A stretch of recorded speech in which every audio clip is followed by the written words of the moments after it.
الحمد لله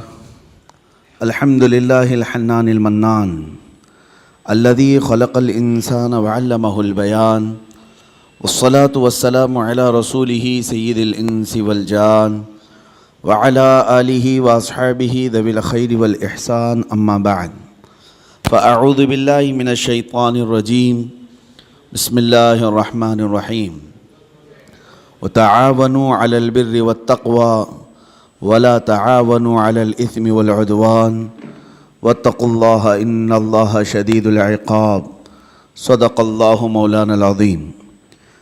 بارگاہ رسالت معاب صلی اللہ علیہ وسلم میں درود پاک کا ہدیہ پیش کریں۔ صلاۃ دائمۃ سرمدا ابدا۔ عزیزان گرامی وقار، اسلام عبادات اور معاملات دونوں کا مکمل دستور ہے۔ جب اسلام کی بات کی جائے اور دین کی بات کی جائے تو لوگوں کو ایسا لگتا ہے کہ صرف عبادت کی بات کی جا رہی ہے، نہیں بلکہ اسلام پورے نظام حیات کا نام ہے۔ اس میں معاملات بھی ہیں اور عبادات بھی ہیں، اور دونوں کو اگر تقسیم کر دیا جائے عبادات اور معاملات تو میں آپ کو بتاؤں کہ 25% صرف عبادات ہے اور 75% معاملات ہے۔ عبادات جیسے نمازیں ہو گئی، یہ عبادات کے حصے میں آ گئے ہیں۔ روزے، حج، زکوٰۃ، یہ سب عبادات کے معاملات میں ہیں۔ لیکن معاملات میں جو ہے بہت لمبی فہرست ہے۔ تمہارے گھر کے اندر تمہارے بچوں کے حقوق، بیوی کے حقوق، ماں کے حقوق، باپ کے حقوق، پڑوسیوں کے حقوق، پھر لین دین کے معاملات، تجارت کے معاملات، قرض کے معاملات، پھر عدالت کے معاملات، فیصلوں کے معاملات، زندگی کے بہت سارے معاملات، یہ سب معاملات میں ہیں۔ اور اسی لیے فرمایا گیا کہ جو بندہ معاملات میں اچھا ہے وہی اصل دیندار ہے۔ بہت سارے لوگ کیا سمجھتے ہیں کہ یہ نمازی ہے، ہمیشہ مسجد کا پابند رہتا ہے تو اسے دیندار ہی سمجھتے ہیں۔ ہونا تو چاہیے کہ وہ دیندار ہو، لیکن اس کے معاملات کو بھی دیکھو کہ اگر وہ معاملات میں گڑبڑ ہے، یعنی لوگوں کے پیسے کھا جاتا ہے، لوگوں سے جھوٹے وعدے کرتا ہے، یا پھر دھوکہ دھڑی کے کاموں میں ملوث ہے، تو وہ شخص دیندار نہیں ہے۔ عبادات میں تو وہ پکا نظر آتا ہے، لیکن معاملات میں کچا ہے تو اسے دیندار نہیں کہا جاتا۔ اسی لیے نبی پاک صلی اللہ تعالیٰ علیہ وسلم نے سختی کے ساتھ معاملات کے بارے میں بہت احکامات نافذ فرمائے، یہاں تک کہ حقوق بھی جو ہیں وہ دو قسم کے ہیں، حقوق اللہ، حقوق العباد۔ کچھ گناہ ایسے ہیں جس کا تعلق آپ نے ایسے گناہ کیے جس کا تعلق اللہ سے، اللہ کی نافرمانی سے، شراب پیا، نمازیں چھوڑ دیں، یا کوئی اور گناہ کیا، یہ وہ گناہ ہیں جس سے اللہ کی بارگاہ میں آپ کو معافی طلب کرنی ہے، اور اللہ کریم ہے، رؤوف و رحیم ہے، جب وہ چاہے معاف فرمائے۔ لیکن کچھ گناہ ایسے ہیں جن کا تعلق بندوں کے حق سے ہے۔ کسی کا پیسہ لے لیا اور اس کو دیتا نہیں، کسی کو اذیت دیا، مار پیٹ کیا، گالی گلوچ کیا، یہ سب بندوں کے حقوق ہیں۔ اور اس کے بارے میں نبی پاک صلی اللہ علیہ وسلم نے ارشاد فرمایا، جب تک بندہ معاف نہیں کرے گا اللہ معاف نہیں فرماتا۔ یہ سخت قسم کے احکام ہیں، اسی لیے ہمیں زیادہ طور پر اہتمام معاملات میں کرنا چاہیے۔ آج دنیا بھر میں ہماری ایک امیج بن کر کے آ رہی ہے کہ ہم معاملات میں کچے ہوتے ہیں۔ مسلمانوں کے ساتھ لوگ لین دین بند کر چکے ہیں، تجارت کرنے میں ہچکچاتے ہیں۔ ایک دو جگہ نہیں، بہت ساری جگہوں پر میں نے یہ بات اپنے کانوں سے سنی، لوگ کتراتے ہیں۔ کیوں؟ بہت سارے لوگ تجارت کرنے پر لگے تو ہیں، ان کی داڑیاں بھی ہیں، ٹوپیاں ہیں، لیکن وہ جھوٹ بولتے ہیں اور سامنے والے کو دھوکہ دیتے ہیں۔ میں سب کی بات نہیں کرتا، لیکن چند لوگوں کے اس طرح کی حرکات سے اسلام اور مسلمانوں پر ایک عظیم دھبہ ہے۔ اور یہ بھی فرمایا گیا کہ جب معاملات میں تم کچے ہوگے تو آزمائش میں مبتلا ہو جاؤ گے، مصیبتوں میں گرفتار ہوگے اور برکت اٹھا لی جائے گی۔ جھوٹ بول کر کے آدمی کتنا کما لے گا لیکن اس میں برکت نہیں ہے۔ نبی پاک صلی اللہ تعالیٰ علیہ وسلم ہمارے لیے سب سے بہترین اسوہ ہیں، بہترین آئیڈیل ہیں۔ معاملات میں اللہ کے حبیب صلی اللہ تعالیٰ علیہ وسلم نے جو کردار اختیار فرمایا ہے وہ رہتی دنیا تک اس کی مثال کوئی نہیں پیش کر سکتا، اور اسی اسوہ پر، انہی کے نقش قدم پر چل کر صحابہ اکرام رضوان اللہ علیہم اجمعین نے دنیا میں اپنے ایک عظیم اخلاق پیش کیے معاملات کے بارے میں، چاہے وہ پڑوسیوں کے معاملات ہوں، چاہے وہ لین دین کے معاملات ہوں، چاہے وہ عدالت کے معاملات ہوں، بندوں کے حقوق کے سلسلے میں صحابہ بہت الرٹ تھے، بہت ہی زیادہ الرٹ تھے۔ حضور پاک صلی اللہ تعالیٰ علیہ وسلم جس بارے میں سب سے زیادہ مشہور تھے مکہ میں، آپ کے اعلان نبوت سے پہلے کی بات کر رہا ہوں، آپ کو جو لقب سے مکہ کے کفار پکارتے تھے وہ صادق الوعد الامین، امانتوں کا سچا آدمی اور وعدے کا پکا آدمی۔ حضور پاک صلی اللہ تعالیٰ علیہ وسلم کو اس لقب سے وہ پکارتے تھے، سچ بولنے والا اور اپنے وعدے کا پکا آدمی۔ حضور اکرم صلی اللہ تعالیٰ علیہ وسلم ایک مرتبہ مدینہ طیبہ سے گزر رہے تھے، ایک قافلہ تھا، طارق المحاربی نام کے ایک راوی ہیں، انہوں نے پوری ایک لمبی حدیث روایت کی ہے۔ کہتے ہیں کہ ہم لمبے سفر سے آئے تھے، ہمارا قافلہ تھا، ہمارے قافلے میں ایک لال رنگ کا اونٹ بھی تھا، سرخ اونٹ جس کو کہتے ہیں، اور اس زمانے میں سرخ اونٹ کی بڑی قیمت ہوتی تھی، بہت مہنگا اونٹ ہوتا تھا۔ حضور پاک صلی اللہ تعالیٰ علیہ وسلم کا گزر وہاں سے ہو رہا تھا، آپ رک گئے، ان لوگوں سے خیر خیریت پوچھی، کہاں سے قافلہ آ رہا ہے، کہاں جا رہا ہے، اور پھر اس کے بعد اس اونٹ کو نبی پاک صلی اللہ علیہ وسلم نے دیکھا اور پسند فرمایا، اور ان سے کہا کیا تم یہ اونٹ مجھے بیچو گے؟ اس قافلے والوں نے کہا ہم بیچیں گے۔ قیمت کتنی ہے؟ ان لوگوں نے بتایا اتنی کھجوریں، یعنی ہم باغیچے کی اتنی کھجوریں لیں گے۔ انہوں نے ایک قیمت بتائی، حضور پاک صلی اللہ تعالیٰ علیہ وسلم اس پر راضی ہوئے، کہا کہ ٹھیک ہے اتنی کھجوروں پر میں راضی ہوں، اونٹ میرے ہاتھ دے دو۔ ان لوگوں کا جو قافلے کا امیر تھا اس نے اونٹ اٹھایا اور حضور کے ہاتھ دے دیا۔ اس وقت رسول پاک صلی اللہ علیہ وسلم کے پاس نہ کھجوریں تھیں، نہ کوئی سامان تھا، لیکن حضور اونٹ کی رسی اپنے ہاتھ میں لیے اور مدینے کی طرف چل پڑے۔ قیمت تو ادا نہیں ہے۔ ان لوگوں میں سے کسی نے پوچھا بھی نہیں۔ حضور صلی اللہ تعالیٰ علیہ وسلم اونٹ کی رسی پکڑ کر مدینے کی طرف چل پڑے، جبکہ یہ سرخ اونٹ بڑا قیمتی ہوتا تھا، انہیں احساس بھی نہیں تھا، اندازہ بھی نہیں تھا قیمت لینے کا۔ جب حضور آنکھوں سے اوجھل ہو گئے تو قافلے میں بات چیت شروع ہو گئی، کیا قیمت مل گئی؟ تو انہوں نے کہا نہیں، قیمت تو انہوں نے دیا نہیں ہے، طے تو ہوئی ہے اتنے کھجوروں کی قیمت ہے اس اونٹ کے بدلے، لیکن انہوں نے دیا تو نہیں۔ سب ایک دوسرے کو کوسنے لگ گئے کہ ایک انجان آدمی کے ہاتھ میں اونٹ کیسے دے دیا، ہم انہیں جانتے نہیں، پہچانتے نہیں، ان کے ہاتھ میں ایک سرخ اونٹ کیسے دے دیا؟ وہ تو آنکھوں سے اوجھل ہو گئے، اب انہیں ڈھونڈے گا کون؟ یہ باتیں بڑھتی گئی، امیر قافلہ کو لوگ کوستے رہے کہ تو نے ایک بڑا نقصان کیا ہے۔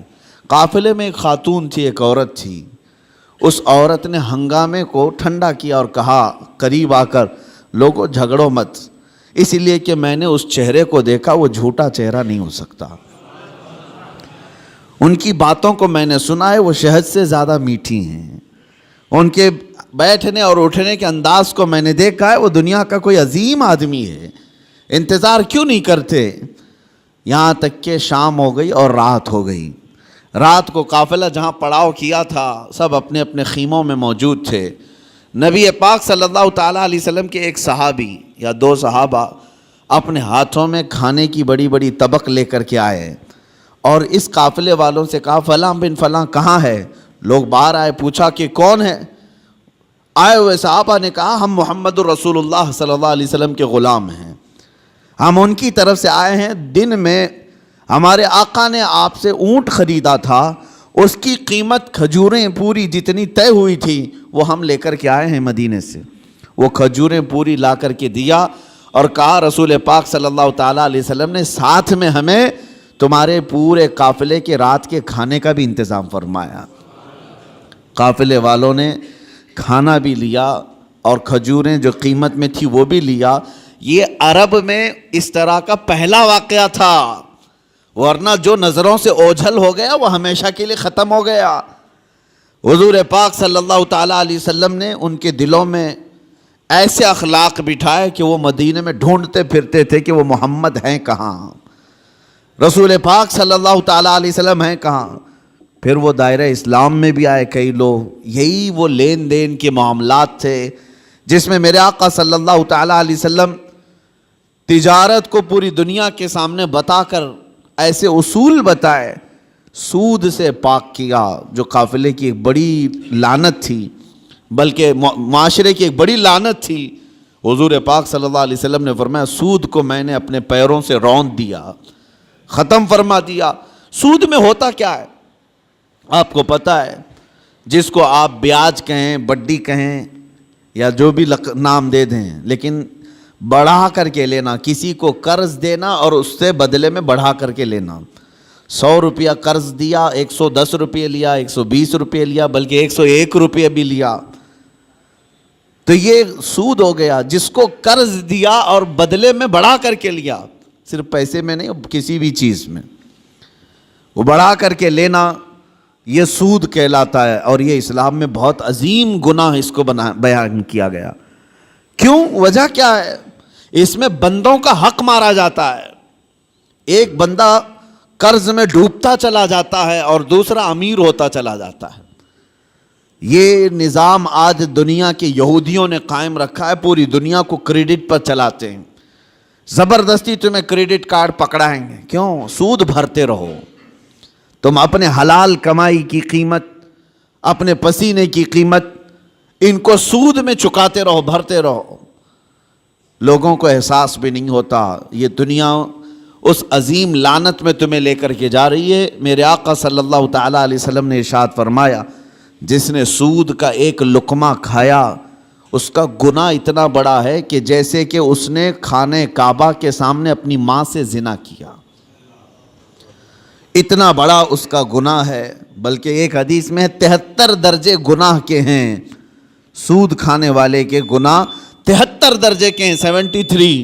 اس میں سے پہلا درجہ یہ ہے کہ وہ ماں کے ساتھ بدکاری کیا ہو. عزیزان گرامی وقار، اس کو اتنا سخت کیوں بیان کیا گیا؟ بندوں کے حقوق مارے نہ جائیں، بندوں کے حق تلف نہ ہوں. امانت کے ساتھ جو معاملات ہوتے تھے، آپ دیکھیں وہی چیز آج ہمارے معاشرے سے ختم ہونے لگ گئی ہے. آج تمہیں لون لینے کی ضرورت کیوں پیش آنے لگی؟ آج قرض جہاں پر بھی جائیں گے تمہیں بیاج کے ساتھ لینے کی ضرورت کیوں پیش آ رہی؟ اس کی وجہ یہی ہے کہ آپس میں اعتماد اور بھروسہ ختم ہو گیا. قرض حسن کون دینے والا ہے آج ایک مسلمان اٹھے اور دوسرے کے پاس جائے اور کہے کہ مجھے 5 لاکھ کی ضرورت ہے، اللہ ماشاء اللہ کون ہوگا؟ قریب سے قریب ترین دوست بھی منہ پھیر لیتا ہے. اس کی وجہ صرف ایک طرفہ نہیں ہے، 2 طرفہ ہے. قرض لینے والا اور قرض دینے والا دونوں کے درمیان اعتماد کا رشتہ نہیں ہے. کچھ لوگ قرض لیتے ہیں لیکن وہ دینا نہیں چاہتے. یہ بھی بندوں کے حقوق کی پامالی ہے. ان کو کیوں دیا جائے قرض؟ لوگ ڈرتے اسی لیے کہ 5 لاکھ دوں کہ 1 لاکھ دوں، یہ تو دینے کا نام ہی نہیں لیتا. اور کچھ لوگوں کی لت پڑ جاتی عادت، اس سے بھی مانگا اس سے بھی مانگا اور قرض میں ڈوبتے چلے گئے. وہ ایسے بھکاری بن جاتے ہیں کہ ان کے لیے دروازے بند ہو جاتے ہیں. حدیث پاک سنو، رسول کریم صلی اللہ علیہ وسلم ارشاد فرماتے ہیں جس نے قرض لیتے وقت یہ سوچا کہ دیکھا جائے گا، ادا کرنے کی اس کی نیت نہیں تھی، حضور صلی اللہ تعالیٰ علیہ وسلم فرماتے ہیں اس پر اللہ تعالیٰ زمین کو اور تنگ کر دیتا ہے، اس کے لیے دروازے تنگ ہو جاتے ہیں. اور فرماتے ہیں کہ جس نے قرض لیا اور دینے کی نیت تھی اور یہ سوچا کہ میری ناک زمین پر رگڑ جائے لیکن میں اس کا حق دوں گا، حضور فرماتے ہیں اللہ اس کے لیے روز دروازہ کھولتا ہے، اس کے لیے اسباب پیدا کرتا ہے. یہاں لینے والے کی دل میں خیال ہی نہیں رہ گیا کہ سامنے والے سے میں نے رقم لیا ہے. بے چینی شروع ہو جانی چاہیے، ہمیں بے قراری شروع ہو جانی چاہیے. کسی کا قرض لیا ہے تو نیند اڑ جائے کہ نہیں میرے بھائی کا قرض ہے مجھے واپس دینا ہے. لیکن یہاں معاملات ایسے نہیں رہ گئے جس کی وجہ سے آج دنیا نے تمہیں سود کا عادی بنا دیا. اب کون دیتا ہے قرض حسن؟ قرض حسن کا مطلب کیا ہے؟ 1,00,000 روپیہ میں آپ کو دیا اور بدلے میں آپ نے بھی 1,00,000 روپے لوٹایا. یہ قرض حسن اچھا قرض ہے. پہلے یہ ہوا کرتا تھا آپس میں مومنوں کے درمیان قرض. لیکن جب لوگوں کے معاملات خراب ہو گئے تو کون دینا چاہتا ہے اور لینے والا بھی آج کل لوٹانا نہیں چاہتا. تو یہ معاملات ختم ہونے لگ گئے. اور اس کی وجہ کیا بنی؟ جب اعتماد کا رشتہ ٹوٹ گیا تو تم سود کے کاروبار میں پڑ گئے. اب تمہارے پاس کوئی راستہ نہیں رہ گیا. جاؤ بینکوں سے لون لو یا غیر مسلموں سے بھاری سود میں قرض اٹھاؤ اور اپنے کام کرتے رہو. یہ سب کی نوبت صرف اسی وجہ سے آئی کہ آپس کے رشتے خراب ہیں, یہ معاملات خراب ہیں, ایک دوسرے کے ساتھ محبت کا رشتہ نہیں ہے. عزیزان گرامی وقار, یہ کام صرف ہم نے اپنے ہاتھوں تباہ کیا ہے, اپنے ہاتھوں برباد کیا ہے. آپ کو اندازہ ہو, ایک صحابی حضور صلی اللہ تعالیٰ علیہ وسلم کے پیچھے نماز پڑھتے تھے اور صبح فجر کی نماز میں بہت جلدی بھاگ کر چلے جاتے تھے, سلام پھیرتے ہی نکل جاتے. ایک دن ان کو صحابہ اکرام نے روک لیا کہ آپ حضور کے پیچھے نماز پڑھتے ہیں اور رکتے نہیں ہیں. اللہ کے رسول صلی اللہ تعالیٰ علیہ وسلم سے ان کی شکایت بھی کی. حضور صلی اللہ علیہ وسلم نے ان سے پوچھا کیا بات ہے, فجر کی نماز میں اتنی جلدی بھاگ جاتے ہو؟ اس صحابی نے جواب میں کیا عرض کیا, کہا یا رسول اللہ صلی اللہ علیہ وسلم, میرا گھر اور ایک یہودی کا گھر دونوں متصل ہے, لگے ہوئے ہیں, اور اس یہودی کے گھر کے آنگن میں ایک کھجور کا درخت ہے جس کی شاخیں میرے گھر کے آنگن میں بھی آتی ہیں, اور صبح صبح پکی کھجوریں میرے آنگن میں گر جاتی ہیں. میں اس لیے بھاگ کر جاتا ہوں کہیں میرے بچے جلدی اٹھ کر کے وہ کوئی کھجور کھا نہ لیں. میں وہ کھجوریں جمع کرتا ہوں اور اپنے پڑوسی کو اس کی امانت لوٹا دیتا ہوں. روز میرا یہ کام ہے. مجھے ڈر لگا رہتا ہے کہ کہیں میرے بچے وہ ناجائز کھجوریں نہ کھا لیں, پڑوسی کی کھجوریں جو ہمارے آنگن میں گری ہیں. یہ صحابہ کے اخلاق تھے. وہ یہودی تھا پڑوسی, اس کی کھجور کھانا بھی انہیں گوارا نہیں تھا. کیا ہم نے بچوں کی یہ تربیت کی ہے؟ دوسرے کا مال نہیں اٹھانا چاہیے. یہاں تو بازار میں جا کر بھاؤ تاؤ پوچھتے ہوئے نہ جانے کتنے انگور کھا جاتے ہیں لوگ. پھل پوچھتے پوچھتے کتنے تو چیک کرنے میں کھا جاتے ہیں, جبکہ یہ بھی جائز نہیں, بغیر اس کی اجازت کے, بغیر اس کی اجازت کے تمہارے لیے جائز نہیں ہے. اس صحابی کی یہ بات سن کر نبی پاک صلی اللہ تعالیٰ علیہ وسلم نے ارشاد فرمایا, کوئی ہے ہم میں سے, میرے صحابہ میں سے, جو اس یہودی کا درخت خرید کر کے میرے اس صحابی کو دے دے تاکہ یہ سکون سے نماز پڑھ سکے. سوچو میرے عزیز ہو, اس وقت رسول پاک صلی اللہ تعالیٰ علیہ وسلم نے جب یہ ارشاد فرمایا تو صحابہ نے کہا کہ یا رسول اللہ, ہم اس یہودی کو بلاتے ہیں, کیا وہ بیچنے کو راضی ہے؟ اس پڑوسی کو بلائے جس کی کھجوریں یہ روز امانت کے ساتھ جمع کر کے اس کو دیتے تھے. وہ آیا, حضور صلی اللہ علیہ وسلم نے پہلے اس سے کہا کہ تو یہ اپنا درخت میرے اس صحابی کو دے دے. کہا کہ ایسے تو نہیں دے سکتا. کہا بدلے میں تو جنت کی کھجوروں کے درخت لے لے. اس نے کہا مجھے اس چیز پر یقین نہیں ہے, اگر بیچنا ہے تو میں قیمت میں بیچوں گا.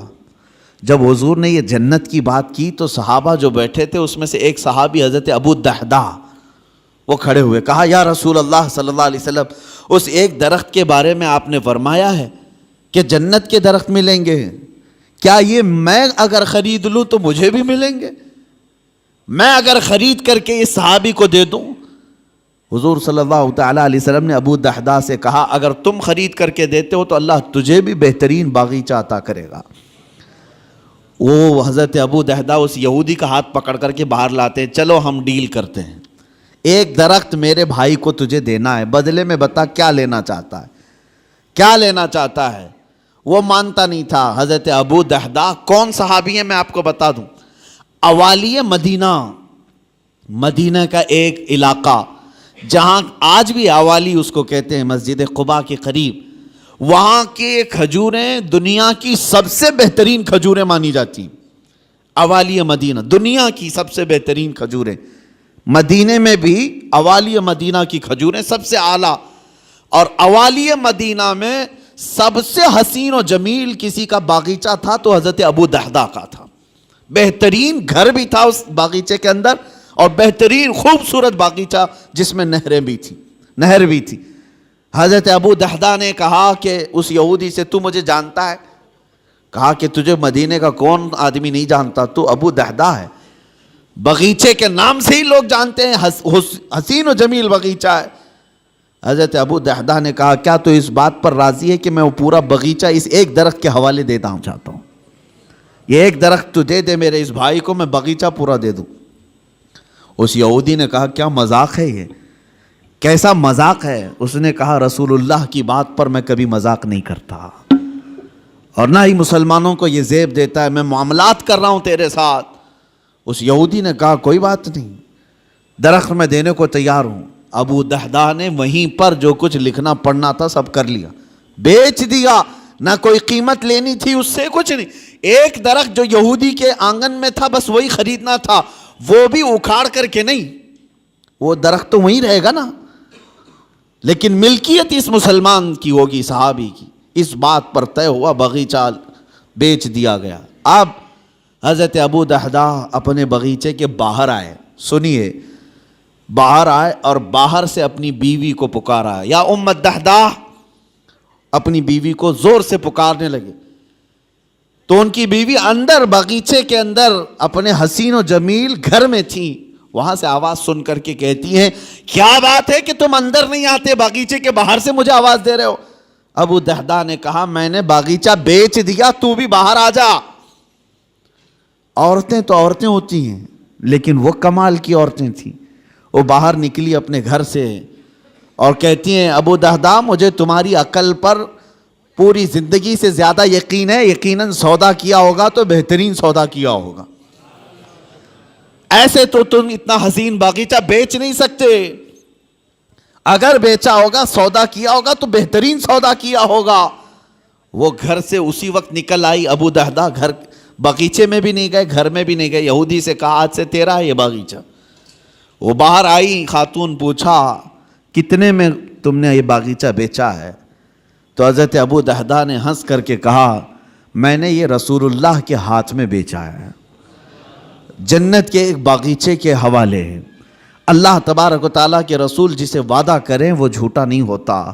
ام دحدہ نے ہنس کر کے کہا مجھے میری جان سے زیادہ تمہاری عقل پر یقین تھا، یقیناً تم نے جو سودا کیا وہ دنیا کا سب سے عظیم سودا ہے. چلو یہ نہیں ماتم کیا کہ کیسے بیچ دیا، کس کو کس کی باتوں میں آ کر کے کیا کر دیا. وہ خاتون بھی صحابیہ تھیں، رسول پاک صلی اللہ علیہ وسلم پر ایمان رکھتی. تو باہر آئے یہ دونوں لوگ. اب سنیے، وہ یہودی جو ہے رات کو اپنی بیوی کے پاس آتا ہے اور ہنستا ہے. مسلمانوں سے بڑا بیوقوف میں نے کسی کو دیکھا نہیں. انہوں نے میرے آنگن میں موجود ایک درخت کے بدلے مدینے کا ایک حسین و جمیل باغیچہ میرے ہاتھ میں دے دیا. لیکن یہ بھی تو دیکھو کہ درخت تو وہ ہمارا ہی رہے گا، وہ ہمارے آنگن میں ہے، درخت کو کون اکھاڑے گا، کون نکالے گا. وہ اپنی بیوی سے رات بھر ہنسی مذاق کرتا رہا کہ مسلمانوں کو میں نے بیوقوف بنا دیا. اور وہ صحابی جو صبح نماز سے فوراً بھاگ کر اپنے گھر آتے تھے کھجوریں چننے کے لیے، آج وہ مسجد نبوی میں حضور کے پیچھے نماز پڑھ رہے ہیں، سکون و اطمینان کے ساتھ نماز پڑھتے رہے. اور اس کے بعد نماز ہو گئی تو حضور صلی اللہ تعالیٰ علیہ وسلم نے صحابہ سے کہا کہ چلو اس صحابی کے ساتھ چلتے ہیں وہ درخت دیکھنے کے لیے، اس لیے کہ کسی کا گمان ہے کہ اس نے مسلمانوں کو بیوقوف بنا دیا. حضور پاک صلی اللہ تعالیٰ علیہ وسلم صحابہ کے ساتھ آئے اور اس صحابی کے گھر کے پاس جو یہودی کے آنگن میں درخت تھا، صحابہ فرماتے ہیں جب ہم قریب پہنچ کر کے دیکھے تو وہ درخت خود اکھڑ کر کے اس صحابی کے آنگن میں آ چکا تھا. خود ان کے آنگن میں وہ درخت موجود تھا.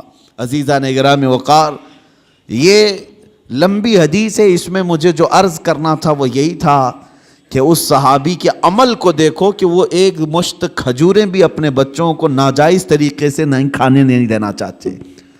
ہمارے معاملات جب خراب ہو گیا تو لوگوں کا اعتماد اور بھروسہ بھی نکلنے لگ گیا. یہاں لوٹ کھسوٹ ایسی کچھ چیزوں کی میں نشاندہی کرتا ہوں کہ اللہ کا عذاب کس قوم پر آیا تھا. ایک بہت بڑی قوم حضرت شعیب علیہ السلام کی قوم, ان کے بارے میں قرآن میں ہے وَيَا قَوْمِ أَوْفُوا الْمِكْيَالَ وَالْمِيزَانَ بِالْقِسْطِ وَلَا تَبْخَسُوا النَّاسَ أَشْيَاءَهُمْ.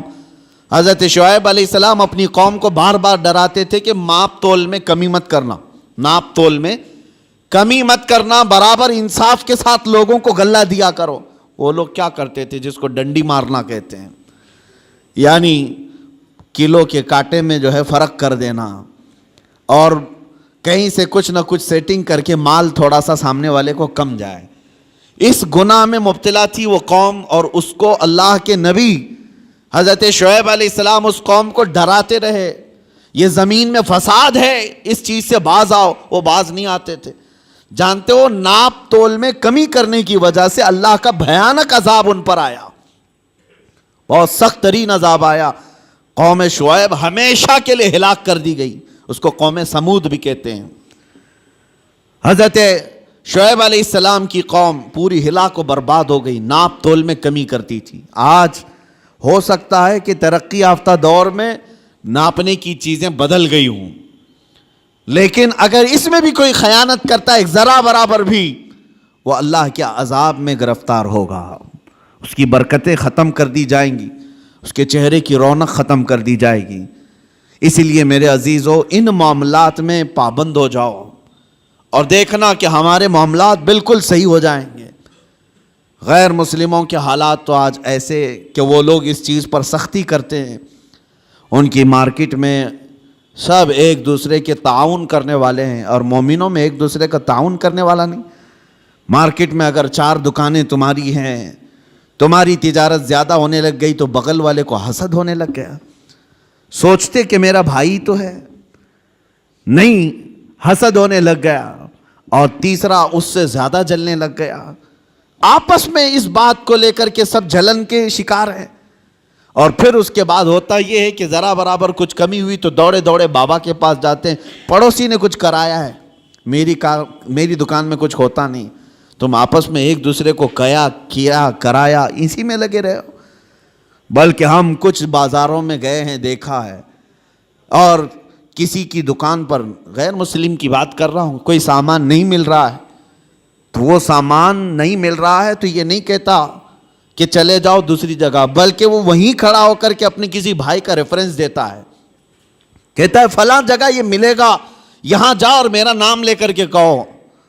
وہ آپس میں تعاون ہے ایک دوسرے کا. مومنوں, آپ سب لوگ ایک دوسرے کے تعاون میں جب تک نہ آئیں تو رحمت خداوندی سے محروم رہو گے. اللہ تبارک و تعالیٰ کا عذاب آئے گا معاملات میں خراب ہونے سے. اسی لیے سود کو حرام اسی لیے کیا گیا تھا کہ دوسروں کے حق نہ مارے جائیں. دوسرا کوئی غریب سے غریب تر ہوتا جائے اور تم امیر سے امیر تر ہوتے جاؤ, یہ جائز نہیں اسلام میں. یہاں تک کہ غلہ جمع کر کے رکھنا اور وقت آنے کا انتظار کرنا, یہ بھی حرام ہے, حرام ہے. چاول کو ذخیرہ کر لیا, احتکار اس کو کہتے ہیں, اس کو جمع کر کے رکھ لیا اور سوچتا رہا کہ مارکیٹ میں چاول جب کم ہوگا تو میں اپنا غلہ باہر نکالوں گا, اور اس وقت جو 100 روپے کلو کا چاول ہوگا میں 500 روپے کا بیچوں گا. یہ احتکار سخت ترین حرام ہے. کچھ لوگ ذخیرہ اندوزی کرتے ہیں, پیاز کو, آلو کو, چاول کو, گیہوں کو, یہ جو روز مرہ کی ضروریات ہیں اس کو جمع کر کے کئی گوڈاؤن میں سیف کر دیا, اور اس کے بعد مارکیٹ پر نظر رکھتے رہتے, مارکیٹ میں جب یہ چیزیں کم ہوں گی ہم اپنا غلہ باہر نکالیں گے. اسلام میں یہ جائز نہیں. بندوں کے حقوق مارنا یہ معاملات کی خرابی ہے, احتکار جائز نہیں ہے. اسی طرح میرے عزیزو چند باتیں جو ہمارے ساتھ ہو رہی ہیں, جھوٹ بولنا. حضور پاک صلی اللہ تعالیٰ علیہ وسلم کے پاس ایک صحابی آئے, انہوں نے کہا یا رسول اللہ صلی اللہ علیہ وسلم, میں گھر بنانے کا کام کرتا ہوں, جس کو آپ مستری کہتے ہیں, معمار, میرا کیا ہوگا قیامت کے دن؟ حضور صلی اللہ علیہ وسلم نے فرمایا تو ابراہیم علیہ السلام کے ساتھ اٹھایا جائے گا. ایک صحابی آئے, انہوں نے کہا میں کپڑے سلتا ہوں, درزی ہوں, میرا کیا ہوگا؟ نبی پاک صلی اللہ تعالیٰ علیہ وسلم نے فرمایا تو حضرت ادریس علیہ السلام کے ساتھ اٹھایا جائے گا. ایک صحابی آئے, انہوں نے کہا کہ میں لوہے کا کام کرتا ہوں. حضور نے فرمایا تو حضرت داؤد علیہ السلام کے ساتھ اٹھایا جائے گا، جس کا جو پیشہ تھا اور جو نبی کا پیشہ تھا حضور نے ان کے ساتھ اٹھائے جانے کی بشارت دی۔ ایک صحابی نے کہا کہ یا رسول اللہ صلی اللہ علیہ وسلم میں تجارت کرتا ہوں، میرا کیا ہوگا؟ حضور پاک صلی اللہ تعالیٰ علیہ وسلم فرماتے ہیں اگر تو دو چیزوں کی پابندی کرتا ہے، جھوٹی قسم نہیں کھاتا اور جھوٹ نہیں بولتا، تو قیامت کے دن میرے ساتھ اٹھایا جائے گا۔ تجارت میں یہ دو چیزیں لوگ آج یہی زیادہ کرتے ہیں، جھوٹ بولنا اور جھوٹی قسم کھانا، اور سامنے والے کے کم عقل ہونے کو دیکھ کر کے اس کا استعمال کر لینا۔ لوگ اس انتظار میں رہتے ہیں کہ ایسا گاہک آئے، ایسا گراہک آئے جس کو معلومات کم ہو تو اسے جلدی ٹوپی پہنا دیا جائے، جس کو خرید و فروخت کا تجربہ نہ ہو اس کو جیسے تیسے بیچ کر کے ختم کر دیا جائے۔ لوگ تو ایسے گراہک کے انتظار میں رہتے ہیں۔ امام اعظم ابو حنیفہ رضی اللہ تعالیٰ عنہ، ہمارے امام سراج الامہ، یہ خود تاجر تھے۔ ایک بار بیٹھے ہوئے تھے اپنی دکان میں، ایک عورت کپڑا لے کر کے آئی۔ وہ کپڑا اچھے قسم کا کپڑا تھا، اور وہ عورت جو بیچنے آئی تھی اس کی قیمت وہ کم بول رہی تھی۔ امام اعظم کے پاس وہ آئی اور لے کر کے اس نے کہا کہ یہ کپڑا مجھے بیچنا ہے۔ حضرت امام اعظم نے پوچھا کتنے کا بیچ رہی ہو؟ اس نے کہا 10 درہم۔ تو آپ ہنسنے لگے کیونکہ آپ ماہر تھے کپڑوں کی تجارت کے۔ آپ نے کہا یہ کپڑا اتنی قیمت کا نہیں ہے۔ تو اس نے کہا مجھے ضرورت ہے، اتنی پیسے دے دو۔ امام اعظم نے کہا نہیں، میں یہ نہیں کہہ رہا کہ یہ زیادہ ہے، بلکہ تو قیمت کم لگا رہی ہے، کپڑا زیادہ قیمت کا ہے۔ تو اس عورت نے کہا اچھا قیمت کم میں نے لگائی ہے تو میں بڑھا کے بولتی ہوں، آپ بڑھا کر کے دے دیجئے، 50 درہم میں لے لیجئے۔ زیدے بڑھا دیا۔ امام اعظم نے کہا نہیں ابھی کم بول رہی ہے تو قیمت اس کی، اس کپڑے کی۔ اس نے کہا 100 درہم۔ امام اعظم نے کہا کپڑا اس سے بھی زیادہ کا ہے، یہ کپڑا اس سے بھی زیادہ قیمت کا ہے۔ اس خاتون نے 3 بار قیمت بڑھائی۔ تو امام اعظم ابو حنیفہ نے فرمایا جا تیرے گھر میں کوئی ذمہ دار مرد ہو تو اسے بھی لے کے آ۔ یہ تجارت کے معاملات، یہ نہیں کہ کوئی بھولا بھالا آیا ہے تو اسے ٹوپی پہنا کے بھیج دیا جائے۔ 10 درہم میں خرید لیتے، وہ کپڑا تو 400 درہم کا تھا۔ کہا کہ جا تیرے گھر میں کوئی ذمہ دار مرد ہے تو اسے لے کر کے آ۔ وہ خاتون گئی، اپنے مرد کو لائی۔ امام اعظم ابو حنیفہ رحمۃ اللہ تعالیٰ علیہ نے اس کپڑے کو 400 درہم میں خریدا۔ کہا کہ پھر بھی میں نفع میں ہوں۔ فرماتے ہیں کہ میں جو بیچوں گا اس پر مجھے نفع آئے گا، لیکن میں یہ نہیں چاہتا تھا کہ سامنے والے کو اس کپڑے کی قیمت کا اندازہ نہیں تو میں اس کو پوری طرح سے ڈبا دوں۔ یہ رسول پاک صلی اللہ تعالیٰ علیہ وسلم کے اخلاق کے کریمانہ جو امام اعظم ابو حنیفہ نے بھی اپنی زندگی میں دکھایا ہے۔ اور ایک بات، ایک عورت اور آئی۔ عورتوں کو کچھ معاملات میں بہت معلوم ہے اور کچھ معاملات میں کچھ نہیں معلوم ہے۔ وہ کبھی کبھار مارکیٹ میں صرف اسی لیے جاتی ہیں کہ گراتی رہیں یا اٹھاتی رہیں۔ بہرحال ایک خاتون آئی اور اس نے کہا امام اعظم ابو حنیفہ رحمۃ اللہ تعالیٰ علیہ کے پاس ایک کپڑا تھا ریشم کا، اور اس عورت کے پاس کچھ ہی پیسے تھے۔ اس عورت نے کہا میں ایک غریب عورت ہوں، مجھے آپ ایک کپڑا ایسا بیچو جس میں آپ نفع مت لینا مجھ سے۔ وہ کہا جاتا ہے نا مدل مل جائے، یہاں تو سب ہر کوئی یہی دعویٰ کرتا ہے جتنے کا پڑا ہے اتنے کا بیچ رہا ہوں آپ کو، پھر دکان کیوں کھول کے بیٹھا ہے؟ ہر کوئی یہی کہتا ہے کہ مجھے جتنے کا پڑا ہے اتنے میں دے رہا ہوں آپ کو۔ امام اعظم ابو حنیفہ رحمۃ اللہ تعالیٰ علیہ کے پاس عورت آئی، کہا ایک کپڑا مجھے دیجئے، اس پر آپ نفع مجھ سے مت کمائیے، باقی سب سے نفع تو لیتے ہی ہیں۔ تو امام اعظم نے کپڑا اٹھایا اور کہا لے لے اس چیز کو۔ تھان تھی، کہا کتنے؟ کہا 4 درہم۔ اس عورت نے کہا مجھ بڑھیا کا مذاق مت اڑائیے، وہ کپڑا جو ہے قیمتی تھا۔ امام اعظم ابو حنیفہ فرمانے 4 درہم؟ کہا میں سچ بول رہا ہوں، 4 درہم میں لے لے۔ وہ خاتون کہتی ہے ایسا کیسے ہو سکتا ہے اتنے کم قیمت کا؟ امام اعظم ابو حنیفہ رحمۃ اللہ علیہ فرماتے ہیں میں نے اس کے ساتھ ایک اور کپڑا خریدا تھا، یعنی جب میں اس کپڑے کو دکان میں لایا تھا 2 تھان تھے میرے پاس، اور ایک تھان بیچ کر کے میں نے پورا نفع لے لیا۔ اب یہ کپڑا صرف مجھے 4 درہم کا پڑتا ہے، تھا وہ 100 درہم کا، لیکن امام اعظم ابو حنیفہ فرماتے میں نے دوسرے والے اس کے ساتھ لائے ہوئے کپڑے میں اپنا نفع اور خرید و فروخت جتنے میں ہوئی تھی سب میں نے وصول کر لیا ایک کپڑے میں. اب ایک کپڑا مجھے صرف 4 درہم کا پڑتا ہے, تو چاہے تو لے لے. 4 درہم میں اس عورت کو کپڑا دے دیا. کون کرتا ہے آج کے معاملات؟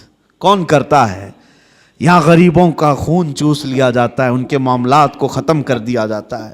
عزیزان گرامی وقار, جب تک یہ احساس تمہارا بیدار رہے کہ مجھے اگر دھوکہ اگر میں دوں گا تو اللہ شاہد ہے, اللہ دیکھ رہا ہے, ہر چیز وہ تمہاری قیامت کے دن لائے گا. فَمَنْ يَعْمَلْ مِثْقَالَ ذَرَّةٍ خَيْرًا يَرَهُ وَمَنْ يَعْمَلْ مِثْقَالَ ذَرَّةٍ شَرًّا يَرَهُ.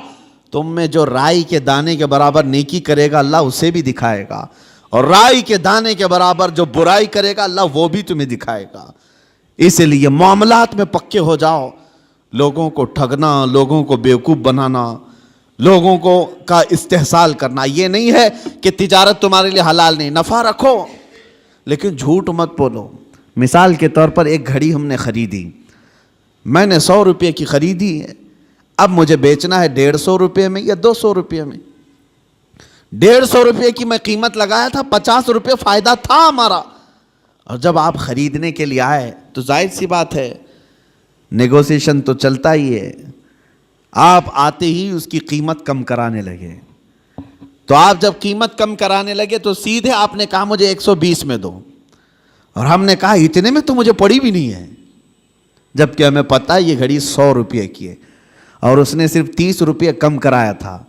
ٹھیک ہے مجھے نہیں دینا تھا 30 روپے کم کر کے, نہ دیتا, لیکن یہ تو نہیں کہتا کہ مجھے پڑی ہی نہیں ہے, بلکہ اس سامنے والے کو اتنا کہہ دیتا کہ نہیں اتنے میں مجھے کوئی دینا نہیں ہے آپ کو, اتنے کم قیمت میں آپ کو بیچ نہیں سکتا.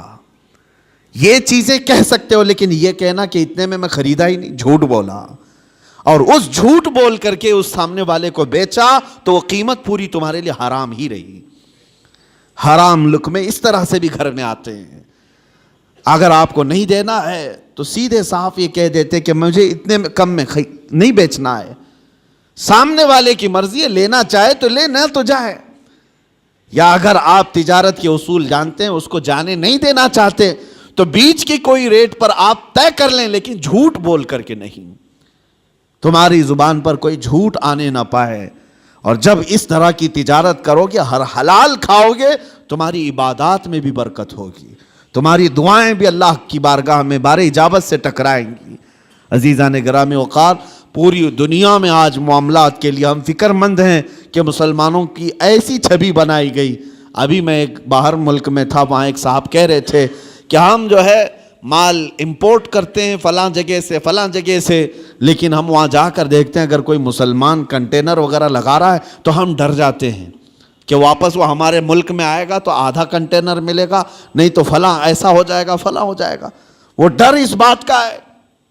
کہا کیوں اس قدر بگاڑ لیا اپنے معاملات کو. عزیزان گرامی وقار, مسلمانوں کے حالات جب اس طرح سے بگڑے ہیں تب یہ تمام چیزیں آئی ہیں. قوت فکر و عمل پہلے فنا ہوتی ہے جب کسی قوم کی شوکت پہ زوال آتا ہے, جب کسی قوم کی شوکت پہ زوال آتا ہے. آج جو زوال کے اسباب ہیں, تم خود مصطفیٰ کریم صلی اللہ تعالیٰ علیہ وسلم کے ان اچھے اسلوب کو چھوڑ دیے, وہ نقوش پا جو میرے آقا کے پوری دنیا کے لیے آئیڈیل تھے, چھوڑ دیے. آج ایک بات میں بتا دوں, ابو جہل جیسا کٹر دشمن مکہ میں ہے. ایک قافلے والا یمن سے یا کہیں سے آیا ہے, ایک اونٹ لے کر کے وہ بیچارہ مکہ میں آیا, اس کا قرض ابو جہل کے پاس تھا, یعنی ابو جہل ان کے پیسے لے کر کے دبا لیا تھا, نہیں دے رہا تھا, اور دادا ہے, گنڈا ہے.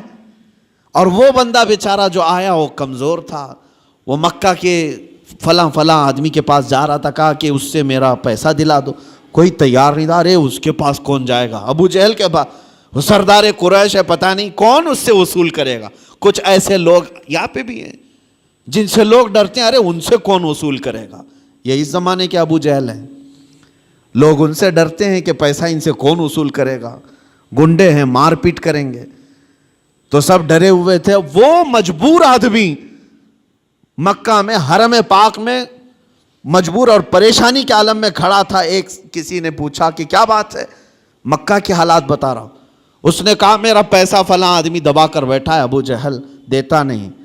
تو وہ حرم پاک میں جو بندہ آیا تھا اس نے کہا تیرے لیے ایک ہی راستہ ہے، جا محمد کے پاس صلی اللہ علیہ وسلم.